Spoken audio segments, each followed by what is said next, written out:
আসসালামু আলাইকুম সবাই কেমন? দুষ্টু মহিলা আজকে আমার কাছে খিচুড়ি খাইতে চাইছে। দুষ্টু মহিলা নাকি আজকে রান্না করতে পারবে না।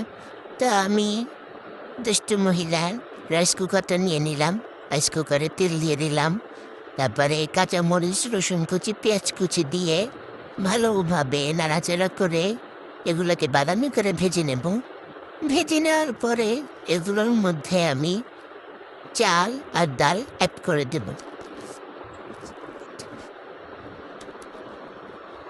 এগুলো অ্যাড করে ভালো করে নাড়াচাড়িয়ে করে আমি আগে থেকে আলু কেটে রেখেছিলাম, ওগুলো দিয়ে দেবো।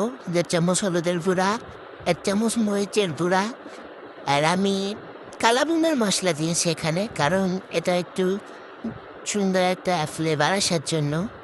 তারপর আমি এগুলোকে আবার ভালোভাবে নেড়ে নেব, ভালোভাবে মিশিয়ে একটু ভাজা ভাজা করে নেব।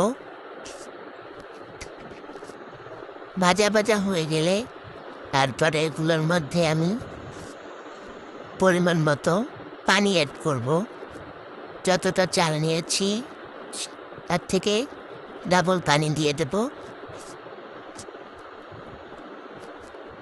এগুলোকে ভালোভাবে নাড়াচাড়া করে পানিতে অ্যাড করব।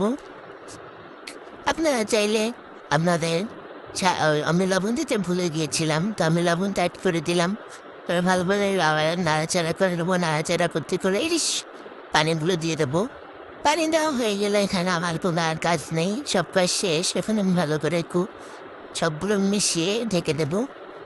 একটু পরে উল্টিয়ে আমি দেখে নেবো এটা কতটুকু সিদ্ধ হয়েছে। তারপরে এই তো আমার খিচুড়ি রান্না করা শেষ। তারপর আমি একটা প্লেটে খাওয়ার জন্য ডিম ভাজা, কাঁচামরিচ, লেবু, চাটনি আর